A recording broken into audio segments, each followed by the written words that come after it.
Hi friends, ಎಲ್ರಿಗೂ ಕೂಡ ನಮಸ್ತೆ. ನಾನು ಈ ವಿಡಿಯೋದಲ್ಲಿ ನಿಮಗೆ ಏನು 3,000 ಪಿಂಚಣಿ 60 ವರ್ಷ ಮೇಲ್ಪಟ್ಟವರಿಗೆ 3,000 ಪಿಂಚಣಿ ಇದೆ. ಅದರಲ್ಲಿ 2 ವಿಧ ಇದೆ. ಆ ವಿಧಗಳು ಯಾವುವು? ಪ್ರಧಾನ ಮಂತ್ರಿ ಶ್ರಮಯೋಗಿ ಮಾನ್ಧನ್ ಯೋಜನೆ ಮತ್ತು ಪ್ರಧಾನ ಮಂತ್ರಿ ಕಿಸಾನ್ ಮಾನ್ಧನ್ ಯೋಜನೆ ಅಂತೇಳಿ ಒಂದು ಯೋಜನೆಗಳ ಬಗ್ಗೆ ಮತ್ತು ಅದರ ಬಗ್ಗೆ ಮಾಹಿತಿಯನ್ನು ಕೊಡಲಿಕ್ಕೆ ನಾನು ಈ ವಿಡಿಯೋದಲ್ಲಿ ನಿಮಗೆ ತಿಳಿಸ್ಕೊಡ್ತಾ ಇದ್ದೀನಿ. ನೀವೇನಾದರೂ ಇದುವರೆಗೂ ಕೂಡ ನಮ್ಮ SV ಸೇವಾಟೆಕ್ ಯೂಟ್ಯೂಬ್ ಚಾನಲ್ನ ಸಬ್ಸ್ಕ್ರೈಬ್ ಮಾಡಿಲ್ಲ ಅಂದರೆ ಈಗಲೇ ಸಬ್ಸ್ಕ್ರೈಬ್ ಮಾಡಿ, ಪಕ್ಕದಲ್ಲಿ ಬರುವ ಬೆಲ್ ಬಟನನ್ನು ಕ್ಲಿಕ್ ಮಾಡಿ. ಈ ರೀತಿಯಾದ ಒಳ್ಳೆಯ ಮಾಹಿತಿಗಳನ್ನು, ಉಪಯುಕ್ತ ಮಾಹಿತಿಗಳನ್ನು ನಾನು ಕೊಡಲಿಕ್ಕೆ ನಿಮಗೆ ಇಷ್ಟಪಡ್ತೀನಿ. ಇದುವರೆಗೂ ಕೂಡ ನೀವು ಹೊಸಬ್ರಾಗಿರ್ಬೋದು, ಹಳಬ್ರಾಗಿರ್ಬೋದು, ನೀವು ಹಾಗೆ ಸಬ್ಸ್ಕ್ರೈಬ್ ಮಾಡದೆ ನೋಡ್ತಾ ಇದ್ದರೆ ಈಗಲೇ ಸಬ್ಸ್ಕ್ರೈಬ್ ಮಾಡಿ. ಹಾಗೆ ಯಾವುದೇ ವಿಡಿಯೋಗಳನ್ನ ನೋಡಬೇಕು ಅಂದರೆ ನೀವು ಲೈಕ್ ಮಾಡೋದ್ರಿಂದ ನಮಗೆ ಖುಷಿಯಾಗುತ್ತೆ. ಪ್ರತಿಯೊಂದು ವಿಡಿಯೋಗಳಿಗೆ ಲೈಕನ್ನು ಕೊಡಿ. ಈ ವಿಡಿಯೋ ನಿಮಗೆ ಕೊನೆವರೆಗೂ ನೋಡಿದರೆ ಉಪಯುಕ್ತ ಆಯಿತು, ನಿಮಗೆ ಮಾಹಿತಿ ಸಿಕ್ತು ಅಂದರೆ ನೀವು ಎಲ್ರಿಗೂ ಕೂಡ ಶೇರ್ ಮಾಡಿ. ನಾನು ಈ ವಿಡಿಯೋದಲ್ಲಿ ಏನು ಪ್ರಧಾನ ಮಂತ್ರಿ ಮಾನ್ಧನ್ ಯೋಜನೆ, ಅದು 60 ವರ್ಷ ಮೇಲ್ಪಟ್ಟವರಿಗೆ ಪಿಂಚಣಿ ಹೇಗೆ ಬರುತ್ತೆ, ಯಾವ ರೀತಿಯ ಆ ಒಂದು ಸ್ಕೀಮಿನ ಒಂದು ಉದ್ದೇಶಗಳೇನು, ಡಾಕ್ಯುಮೆಂಟ್ಸ್ ಏನು, ಯಾವ ರೀತಿ ಅರ್ಜಿಯನ್ನು ಸಲ್ಲಿಸಬೇಕು ಅನ್ನೋ ಎಲ್ಲ ಮಾಹಿತಿಯನ್ನು ನಾನು ಈ ವಿಡಿಯೋದಲ್ಲಿ ನಿಮಗೆ ತಿಳಿಸ್ಕೊಡ್ತಾ ಇದ್ದೀನಿ. ಈಗ ನಾವು ಪ್ರಧಾನ ಮಂತ್ರಿ ಶ್ರಮಯೋಗಿ ಮಾನ್ಧನ್ ಯೋಜನೆ ಬಗ್ಗೆ ತಿಳ್ಕೊಳ್ಳೋಣ. ಫಸ್ಟ್, ಇದು ಶ್ರಮಯೋಗಿ ಮಾನ್ಧನ್ ಯೋಜನೆ ಅಂದರೆ ಏನು, ಅಸಂಘಟಿತ ಕಾರ್ಮಿಕರು ಇರ್ತಾರಲ್ಲ ಅವರಿಗೆ 3,000 ರೂಪಾಯಿ ಪಿಂಚಣಿ ಬರುವಂಥ ಒಂದು ಯೋಜನೆ ಆಗಿರುತ್ತೆ. ಇದ್ರ ಬಗ್ಗೆ ನಾವು ತಿಳ್ಕೊಳ್ಳೋದಾದರೆ, ಈಗ ಇಲ್ಲಿ ಅದು ಒಂದು ಯೋಜನೆ, ಅದು ಅಸಂಘಟಿತರಿಗಾಗಿರುತ್ತೆ. ಇದು ಪ್ರಧಾನ ಮಂತ್ರಿ ಕಿಸಾನ್ ಮಾನ್ಧನ್ ಯೋಜನೆ, ಇದು ರೈತರಿಗೆ ಬರುವಂತ ಒಂದು ತಿಂಗಳ 3,000 ಪಿಂಚಣಿ ಆಗಿರುತ್ತೆ. ಈ 2 ಯೋಜನೆ ಬಗ್ಗೆ ನಾವು ಫುಲ್ ವಿವರವನ್ನ ತಿಳ್ಕೊಳ್ಳೋಣ. ಯಾವ ಯೋಜನೆ ಯಾವ ರೀತಿ ಇರುತ್ತೆ ಅಂತೇಳಿ. ನಾವಿವಾಗ ಈ 2 ಯೋಜನೆಯನ್ನ ನೀವು ಇಲ್ಲಿ ನೋಡ್ತಾ ಇದ್ದೀರಾ. ಇದು ಪ್ರಧಾನ ಮಂತ್ರಿ ಶ್ರಮಯೋಗಿ ಮಾನ್ಧನ್ ಯೋಜನೆ, PMSYM ಅಂತೇಳಿ. ಇದು ಅಸಂಘಟಿತರಿಗೆ ಮಾಡಿರುವಂತ ಒಂದು ಮಾನ್ಧನ್ ಯೋಜನೆ ಆಗಿರುತ್ತೆ. ಇದು ರೈತರಿಗೆ ಸಂಬಂಧಪಟ್ಟಂತ ಒಂದು ಕಿಸಾನ್ ಮಾನ್ಧನ್ ಯೋಜನೆ ಆಗಿರುತ್ತೆ. ಅದಾದ್ಮೇಲೆ ನಾವಿಲ್ಲಿ ಶ್ರಮಯೋಗಿ ಮಾನ್ಧನ್ ಯೋಜನೆ ಬಗ್ಗೆ ನಾನು ನಿಮ್ಗೆ ತಿಳಿಸ್ಕೊಟ್ರೆ ನಿಮ್ಗೆ 2 ಕೂಡ ಸಂಪೂರ್ಣವಾಗಿ ತಿಳಿಯುತ್ತೆ. ನಾನಿಲ್ಲಿ ಪ್ರಧಾನ ಮಂತ್ರಿ ಮಾನ್ಧನ್ ಯೋಜನೆ, ಈ ಒಂದು ಏನು ಅಸಂಘಟಿತ ಕಾರ್ಮಿಕರ ಅವರಿಗೆ ಒಂದು ಭದ್ರತೆಯನ್ನು ಒದಗಿಸ್ಕೋರ ಭಾರತ ಸರ್ಕಾರ ಇವರಿಗೆ ಒಂದು ಮಾಸಿಕ ಪಿಂಚಣಿ 3,000 ರೂಪಾಯಿಯನ್ನ ಈ ಒಂದು ಯೋಜನೆಯನ್ನ ಮಾಡಿದ್ದಾರೆ. 60 ವರ್ಷ ಮೇಲ್ಪಟ್ಟವರಿಗೆ ಅವರಿಗೆ ಒಂದು ಪಿಂಚಣಿ ಬರಲಿಕ್ಕೆ ಅವರು ಸ್ವಯಂ ಪ್ರೇರಿತವಾಗಿ ಅವರು ಈ ಒಂದು ಯೋಜನೆಗೆ ಅವರು ನೋಂದಣಿಯನ್ನ ಮಾಡ್ಕೋಬಹುದು. ಈ ಒಂದು ಇದರಿಂದ ಭಾರತ ಸರ್ಕಾರದಲ್ಲಿ 42 ಕೋಟಿ ಕಾರ್ಮಿಕರಿಗೆ ಇದು ಪ್ರಯೋಜನ ಆಗುತ್ತೆ. ಈ ಒಂದು ಯೋಜನೆಯಲ್ಲಿ 50-50 GDP 50-50 ಅಂತ ಯೋಜನೆ ಏನು ಅಂತ ನಾವಿಲ್ಲಿ ಹೇಳಿದ್ದಾರೆ. ಮುಂದೆ ನೋಡೋಣ. ಈ ಒಂದು ಯೋಜನೆಯಿಂದ ಅವರು 50-50 ಅಂತ ಏನ್ ಹೇಳ್ತಾ ಇದ್ದಾರೆ ಅಂದ್ರೆ, ನಾವೀಗ ಈ ಒಂದು ವೃದ್ಧಾಪ್ಯ ರಕ್ಷಣೆಯ ಒಂದು ಭದ್ರತಾ ವ್ಯವಸ್ಥೆಯಿಂದ ಅವರು ಏನು ಅವರಿಗೆ 60 ವರ್ಷ ಆದ್ಮೇಲೆ ಅವರಿಗೆ ವೃದ್ಧಾಪ್ಯ ವೇತನಕ್ಕೆ ಭದ್ರತೆ ಆಗ್ಲಿ ಅಂತ ಈ ಯೋಜನೆಯನ್ನ ಮಾಡಿದ್ದಾರೆ.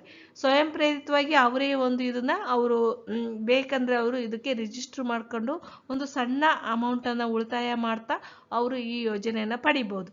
ಇದರಲ್ಲಿ ಸಹಭಾಗಿತ್ವವಾಗಿ ಅವರು LIC ಅವರು ಇದಕ್ಕೆ ಸಹಭಾಗಿತ್ವವಾಗಿ ಅವರಿಗೆ ಈ ಒಂದು ಇದರಲ್ಲಿ ಟೈ ಅಪ್ ಮಾಡ್ಕೊಂಡಿದ್ದಾರೆ. ಅದೇ ರೀತಿ CSC ಒಂದು ಸೆಂಟರ್ ಏನು ಹೆಡ್ ಆಫೀಸ್ ಇರೋದು ಅವರ ಒಂದು ಸಹಭಾಗಿತ್ವದಲ್ಲಿ ಅವರು ಇದನ್ನ ರಿಜಿಸ್ಟರ್ ಮಾಡ್ಕೊಳ್ತಾ ಇದ್ದಾರೆ. ಈ 2 ಕಂಪನಿ ಕಡೆಯಿಂದ ಸರ್ಕಾರ ಈ ಒಂದು ಯೋಜನೆಯನ್ನ ಅಳವಡಿಸಿದೆ. ಈ ಒಂದು 60 ವರ್ಷ ಮೇಲ್ಪಟ್ಟ ಪ್ರತಿಯೊಬ್ಬರಿಗೂ ಕೂಡ ಅವರು ಪಿಂಚಣಿ ಬೇಕು ಅಂದ್ರೆ ಇದಕ್ಕೆ ಅವರು ಈ ಅಸಂಘಟಿತರು ಪಡಿಬಹುದು. ಇದನ್ನ 2019ರಲ್ಲೇ ಈ ಒಂದು ಮಾನ್ಧನ್ ಯೋಜನೆಯನ್ನು ಅವರು ರೂಪಿಸಿದ್ದಾರೆ. ಈ ಒಂದು ಯೋಜನೆಯನ್ನ ನಾನು 50-50 ಮುಂದೆ ತಿಳ್ಕೊಳ್ಳೋಣ ಅಂತ ಏನ್ ಹೇಳಿದೆ.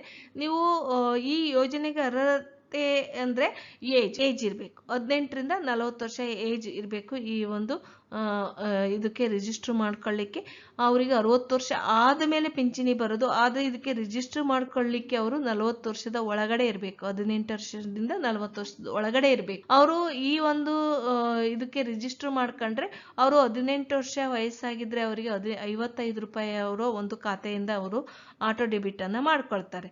ಅವರು ಮತ್ತೆ ಇವರಿಗೆ 55 ರೂಪಾಯಿನ ಆಟೋ ಡೆಬಿಟ್ ಆಗಿ ಇವರ ಖಾತೆಗೆ ಅವರು ಕೂಡ ಡೆಬಿಟ್ ಮಾಡಿ ಈ ಒಂದು 50-50 ಅಂತೇಳಿ. ಈ ಒಂದು 50-50 ಅಂದ್ರೆ ಇವರು ರೂಪಾಯಿ ಹಾಕಿದರೆ ಅವರು ಕೂಡ ಸರ್ಕಾರದ ವತಿಯಿಂದ 55 ರೂಪಾಯಿ ಒಂದು ಬ್ಯಾಂಕಿಗೆ ಆಟೋ ಡೆಬಿಟ್ ಮೂಲಕ ಅವರಿಗೆ ಯಾವುದು ರಿಜಿಸ್ಟರ್ ಮಾಡಿ ಆ ಒಂದು ಮಾನ್ಧನ್ ಯೋಜನೆ ಒಂದು ಅಕೌಂಟನ್ನು ಕ್ರಿಯೇಟ್ ಮಾಡಿರ್ತಾರೆ ಆ ಅಕೌಂಟಲ್ಲಿ ಅವರ ಅಮೌಂಟ್ ಡೆಬಿಟ್ ಮಾಡ್ತಾ ಹೋಗ್ತಾರೆ. ನೋಂದಣಿ ಪ್ರಕ್ರಿಯೆ ಏನಾಗಿರುತ್ತೆ ಅಂದರೆ ಅವರ ಒಂದು ಆಧಾರ್ ಕಾರ್ಡ್ ಇರಬೇಕು, ಮೊಬೈಲ್ ಸಂಖ್ಯೆ ಇರಬೇಕು, ಆಧಾರಿಗಿರುವಂಥ ಮೊಬೈಲು, ಬ್ಯಾಂಕ್ ವಿವರ ಇರಬೇಕು.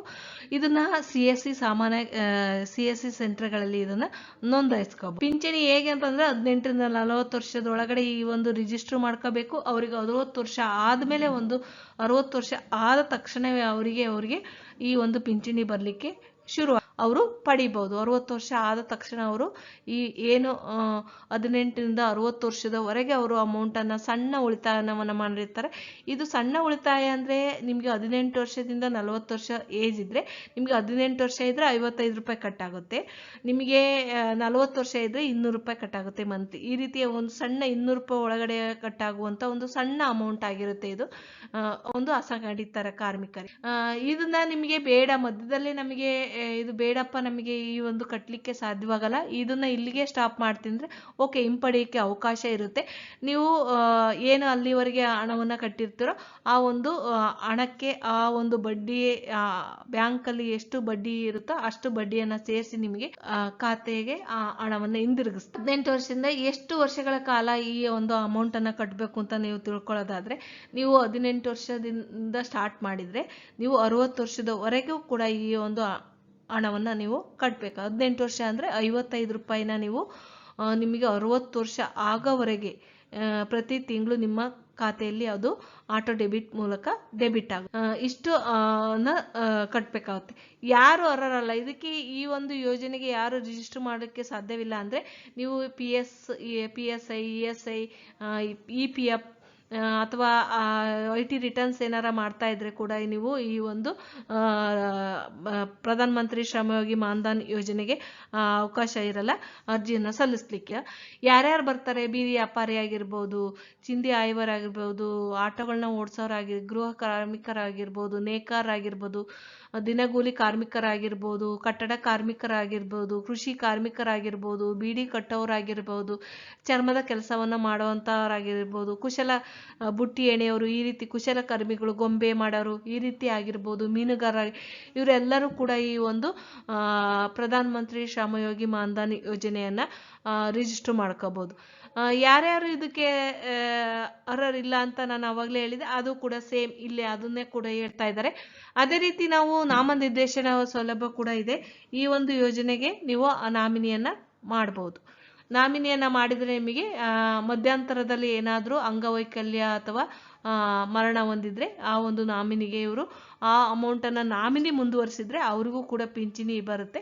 ಇಲ್ಲ ನಮಗೆ ಕಟ್ಟಲಿಕ್ಕೆ ಸಾಧ್ಯವಿಲ್ಲ ಅಂದರೆ ಅವರು ಆ ಒಂದು ಅಮೌಂಟನ್ನು ಆ ನಾಮಿನಿಗೆ ಬಡ್ಡಿ ಸಮೇತವಾಗಿ ಅವರು ಆ ಒಂದು ನಾಮಿನಿಗೆ ಅವರಿಗೆ ಈ ಒಂದು ಹಣವನ್ನು ಅವರು ನೀವು ಈ ಒಂದು ರಿಜಿಸ್ಟ್ರಿ ಮಾಡಿಸ್ಕೊಳ್ಳಿಕ್ಕೆ ಏನೇನು ಡಾಕ್ಯುಮೆಂಟ್ಸ್ ಬೇಕು ಅಂದರೆ ನೀವು ನಿಮ್ಮ ಆಧಾರ್ ಕಾರ್ಡ್ ಬೇಕು, IFSC ಕೋಡ್ ಇರುವಂಥ ಪಾಸ್ಬುಕ್ ಬೇಕಾಗಿರುತ್ತೆ, ಆಧಾರಿಗಿರುವಂಥ ಮೊಬೈಲ್ ಬೇಕಾಗಿರುತ್ತೆ, ನಿಮ್ಮ ನಾಮಿನಿ ಯಾರನ್ನ ಮಾಡ್ತೀರಾ ಅವರ ಡೀಟೇಲ್ಸ್, ಆಧಾರ್ನ ಆಗಿರಲಿ, ಪಾಸ್ಬುಕ್ ಆಗಲಿ, ಈ ರೀತಿಯಾಗಿ ಅವರ ಒಂದು ಡೀಟೇಲ್ಸ್ ಬೇಕಾಗುತ್ತೆ. ಮತ್ತು ಇಲ್ಲಿ ಶ್ರಮ್ ಕಾರ್ಡ್ ಕಡ್ಡಾಯವಾಗಿ, ಇಲ್ಲಿ ನಾನು ತೋರಿಸಿರುವ ಒಂದು ಶ್ರಮ್ ಕಾರ್ಡ್ ನಿಮಗೆ ಕಡ್ಡಾಯವಾಗಿ ಬೇಕಾಗಿರುತ್ತೆ. ಇದು ಶ್ರಮಯೋಗಿ ಮಾನ್ಧನ್ ಯೋಜನೆಗೆ. ನಾವು ಇಷ್ಟು ಒಂದು ಶ್ರಮಯೋಗಿ ಮಾನ್ಧನ್ ಯೋಜನೆಯಲ್ಲಿ ಬರುವಂಥ ಒಂದು ಯೋಜನೆ ಆಗಿರುತ್ತೆ. ಇದು ಕೇಂದ್ರ ಸರ್ಕಾರದ ಯೋಜನೆ ಆಗಿರುತ್ತೆ. ನಾವು ಇಲ್ಲಿ ಪ್ರಧಾನ ಮಂತ್ರಿ ಕಿಸಾನ್ ಮಾನ್ಧನ್ ಯೋಜನೆ ಬಗ್ಗೆ ನಾವು ನೋಡೋದಾದ್ರೆ ಇದು ರೈತರಿಗೆ ಸಂಬಂಧಪಟ್ಟಂತ ಒಂದು ಯೋಜನೆ ಆಗಿರುತ್ತೆ. ಈ ಯೋಜನೆ ಕಿಸಾನ್ ಮಾನ್ಧನ್ ಯೋಜನೆಯನ್ನ ಆರಂಭಿಸಿದರೆ ರೈತರಿಗೂ ಕೂಡ ಪಿಂಚಣಿ ಸೌಲಭ್ಯ ಇರುತ್ತೆ, ಉದ್ದೇಶ ಆಗಿರುತ್ತೆ. ಪ್ರಧಾನ ಮಂತ್ರಿ ಮಾನ್ಧನ್ ಯೋಜನೆ 60 ವರ್ಷ ಇವ್ರಿಗೂ ಕೂಡ ಸೇಮ್ ಅಲ್ಲಿ ಏನು ಅಸಂಘಟಿತರಿಗೆ ಬರುತ್ತೋ ಅದೇ ಉದ್ದೇಶ ಆಗಿರುತ್ತೆ. ಇಲ್ಲೂ ಕೂಡ ಇವರು ಸಣ್ಣ ಮತ್ತು ಅತಿ ಸಣ್ಣ ರೈತರಾಗಿದ್ರೆ ಈ ಒಂದು ಮಾನ್ಧನ್ ಯೋಜನೆಯನ್ನ ಪಡಿಬಹುದು. ಪ್ರತಿ ತಿಂಗಳು 3,000 ಅಂದ್ರೆ ವರ್ಷಕ್ಕೆ 36,000 ಅಂತ ಹೇಳ್ತಾ ಇದ್ದಾರೆ. ರೈತರಿಗೆ ಅವರು 18 ವರ್ಷದಿಂದ 40 ವರ್ಷ, ಇದು ಕೂಡ ಅವರಿಗೆ 55ರಿಂದ 200 ರೂಪಾಯಿ ಒಳಗಡೆ ಕೂಡ ಪ್ರತಿಯೊಬ್ಬರು ಕೂಡ ಈ ಒಂದು ಯೋಜನೆ. ಮರಣ ಹೊಂದಿದ್ರೆ ಇಲ್ಲೂ ಕೂಡ ಅವರಿಗೆ ಅವರ ಕುಟುಂಬ ಸಂಗಾತಿಗೆ 50% ಒಂದು ಪಿಂಚಣಿಯನ್ನ ಕೊಡ್ತಾರೆ. ಇದ್ರೆ ಅವರ ಕುಟುಂಬ ಸದಸ್ಯರಿಗೆ 50% ಪಿಂಚಣಿಯನ್ನ ಕೊಡ್ತಾರೆ. ಸಂಗಾತಿಗೆ ಮಾತ್ರ, ಬೇರೆಯವರಿಗೆ ಬರಲ್ಲ. ಇದರಲ್ಲಿ ಸಂಗಾತಿಗೆ ಮಾತ್ರ ಅದೇ ರೀತಿ ಏನು ಇವರಿಗೆ ಪಿ ಎಮ್ ಕಿಸಾನ್ ಏನಾದರೂ ಅವರು ಒಳಪಟ್ಟು ಅವ್ರಿಗೆ 2,000 ಪಿ ಎಮ್ ಕಿಸಾನ್ ಪ್ರತಿ ವರ್ಷಕ್ಕೆ 3 ಕಂತು ಹಣವನ್ನು ಏನು 6,000 ಕೊಡ್ತಾ ಇದ್ರ, ಇವರೇನಾದರೂ ಈ ಒಂದು ಪಿ ಎಮ್ ಕಿಸಾನ್ ಮಾನ್ಧನ್ ಯೋಜನೆಗೆ ಅವರು ರಿಜಿಸ್ಟರ್ ಮಾಡಿಸಿದ್ರೆ ಆ ಅಮೌಂಟಲ್ಲಿ ಅವರು ಕಟ್ ಮಾಡ್ಕೊತಾರೆ. ಇವರೇನು ಅಕೌಂಟಲ್ಲಿ ಹಾಕಿ ಕಟ್ ಮಾಡಬೇಕು ಅಂತೇನಿಲ್ಲ, ಅವ್ರು ಕೊಡೋವಂಥ ಒಂದು ಪಿ ಎಮ್ ಕಿಸಾನ್ ದುಡ್ಡಲ್ಲಿ ಕೂಡ ಅವರು ಆಟ ಡೆಬಿಟ್ ಮಾಡೋ ಒಂದು ಸೌಲಭ್ಯವನ್ನು ರೈತರಿಗೆ ಈ ಒಂದು ವ್ಯವಸ್ಥೆಯನ್ನು ಅವರು ಮಾಡಿದ್ದಾರೆ. ನೀವು ಈ ಎಲ್ಲ ತಿಳ್ಕೊಂಡ್ವಿ. ಇದೊಂದು ನಾವು ಖಾತೆ ಎಷ್ಟೆಷ್ಟು ಕಟ್ಟಾಗುತ್ತೆ ಅಂತ ನಾವು ಚಾರ್ಟ್ ನೋಡೋದು ಬೇಡವಾ? ಇಲ್ಲಿ ನಮಗೆ ಅವ್ರಿಗೇನಾದ್ರು 18 ವರ್ಷ ಆಗಿದ್ರೆ ಅಲ್ಲಿ 55 ರೂಪಾಯಿ ಕಟ್ಟಾಗುತ್ತೆ. ಇಲ್ಲಿ ಒಂದು ಚಾರ್ಟು ಗೌರ್ಮೆಂಟಿಂದ 55 ರೂಪಾಯಿನ ಹಾಕ್ತಾರೆ. ಅವರ ಖಾತೆಗೆ ಅವರು 110 ರೂಪಾಯಿ ಒಂದು ಪ್ರತಿ ತಿಂಗಳು ಅವರ ಖಾತೆಗೆ ಅವರು ಜಮೆ ಮಾಡ್ತಾ ಹೋಗ್ತಾರೆ. ಏನು ಮಾನ್ಧನ್ ಯೋಜನೆಯ ಒಂದು ಖಾತೆಯನ್ನು ಏನು ರಿಜಿಸ್ಟರ್ ಮಾಡಿ ಒಂದು ಅಕೌಂಟ್ ಕ್ರಿಯೇಟ್ ಮಾಡ್ಕೊಂಡಿರ್ತಾರೋ ಆ ಒಂದು ಇದಕ್ಕೆ ಅವರು 110 ರೂಪಾಯಿ ಪ್ರತಿ ತಿಂಗಳು 18 ವರ್ಷ ಆಗಿದ್ರೆ. ಅದೇ ರೀತಿ ಇಲ್ಲಿ ನೋಡ್ತಾ ಹೋದ್ರೆ 25 ವರ್ಷಕ್ಕೆ ನೋಡೋದಾದ್ರೆ ನಾವು 80 ರೂಪಾಯಿ ಕಟ್ಟಾಗುತ್ತೆ. ಅವ್ರಿಗೆ 25 ವರ್ಷ ಆಗಿದ್ರೆ ಅವರು ಪ್ರತಿ ತಿಂಗಳು 80 ರೂಪಾಯಿನ ಕಟ್ ಮಾಡ್ಕೊಂತಾರೆ. ಗೌರ್ಮೆಂಟ್ನವರು ಕೂಡ 80 ರೂಪಾಯಿನ ಹಾಕ್ತಾರೆ. ಮತ್ತೆ ಅದೆರಡು ಸೇರಿ ನಿಮ್ಮ ಖಾತೆಗೆ ಮಾನ್ಧನ್ ಖಾತೆಗೆ 160 ರೂಪಾಯಿ ಡೆಬಿಟ್ ಆಗಿರುತ್ತೆ ಪ್ರತಿ ತಿಂಗಳು. ಇದೇ ರೀತಿ ಪ್ರತಿ ಒಂದು ಇದಕ್ಕೂ ಅದು 60 ವರ್ಷದವರೆಗೆ ಇಲ್ಲಿ ಪ್ರತಿ ಏಜನ್ನು ಕೊಟ್ಟಿದ್ದಾರೆ. 60 ವರ್ಷದವರೆಗೆ ಫುಲ್ ಅಮೌಂಟನ್ನು ಇದು ಕಟ್ತಾ ಹೋಗ್ಬೇಕಾಗುತ್ತೆ. 40 ವರ್ಷ ಇದ್ರೆ ಅವರಿಗೆ 200 ರೂಪಾಯಿ ಕಟ್ಟಾಗುತ್ತೆ. ಗೌರ್ಮೆಂಟ್ನವ್ರು ನಿಮಗೆ ಭಾರತ ಸರ್ಕಾರದಿಂದ 200 ರೂಪಾಯಿನ ನಿಮಗೆ ನಿಮ್ಮ ಅಕೌಂಟಿಗೆ ಜಮೆ ಆಗಿ ಎರಡೂ ಕೂಡ ಸೇರಿ 400 ರೂಪಾಯಿ ಜಮೆ ಆಗುತ್ತೆ. ಈ ರೀತಿಯಾಗಿ ಅವರು ಅಕೌಂಟಿಗೆ ಒಂದು ಜಮೆಯನ್ನು ಮಾಡ್ತಾರೆ. ರೈತರಿಗೂ ಸೇಮ್ ಇರುತ್ತೆ, ಮತ್ತು ಅಸಂಘಟಿತರಿಗೂ ಕೂಡ ಸೇಮ್ ಇರುತ್ತೆ ಚಾರ್ಟ್. ಇಲ್ಲಿ ನಾವು ರೈತರಿಗೆ ಏನೇನು ದಾಖಲಾತಿಗಳು ಬೇಕು ಅಂದರೆ ಇಲ್ಲಿ ಇವರಿಗೆ ಆಧಾರ್ ಕಾರ್ಡ್ ಬೇಕಾಗುತ್ತೆ, ಪಾಸ್ಬುಕ್ ಬೇಕಾಗುತ್ತೆ, ಆಧಾರ್ ಕಾರ್ಡ್ಗಿರೋ ಮೊಬೈಲ್ ಬೇಕಾಗುತ್ತೆ, ನಾಮಿನಿ ಡೀಟೇಲ್ಸ್ ಆಧಾರ್ ಪಾಸ್ಬುಕ್ ಬೇಕಾಗುತ್ತೆ.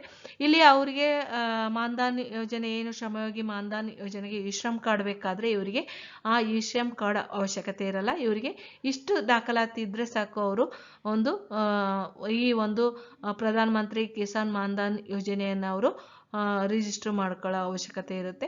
ಈ ವಿಡಿಯೋದಿಂದ ನಿಮಗೆ ಸಾಕಷ್ಟು ಮಾಹಿತಿ ತಿಳಿತು ಅಂದ್ಕೊಂಡಿದ್ದೀನಿ. ಈ ವಿಡಿಯೋ ನಿಮಗೆ ಇಷ್ಟವಾದರೆ ಲೈಕ್ ಮಾಡಿ, ಶೇರ್ ಮಾಡಿ, ಸಬ್ಸ್ಕ್ರೈಬ್ ಮಾಡಿ. ನೀವೇನಾದರೂ ನನ್ನ ಚಾನಲನ್ನು ಇಲ್ಲಿವರೆಗೂ ಕೂಡ ನೀವು ಸಬ್ಸ್ಕ್ರೈಬ್ ಮಾಡಿಲ್ಲ ಅಂದರೆ ಈಗಲೇ ಸಬ್ಸ್ಕ್ರೈಬ್ ಮಾಡಿ, ಪಕ್ಕದಲ್ಲಿ ಬರುವ ಬೆಲ್ ಬಟನನ್ನು ಕ್ಲಿಕ್ ಮಾಡಿ. ಈ ವಿಡಿಯೋ ನಿಮಗೆ ಇಷ್ಟವಾದರೆ ಲೈಕ್ ಮಾಡಿ, ಶೇರ್ ಮಾಡಿ. ಈ ವಿಡಿಯೋವನ್ನು ಕೊನೆಯವರೆಗೂ ನೋಡಿದ್ದಕ್ಕೆ ನಿಮ್ಮೆಲ್ಲರಿಗೂ ಕೂಡ ಥ್ಯಾಂಕ್ ಯು ಫಾರ್ ವಾಚಿಂಗ್. ಧನ್ಯವಾದಗಳು.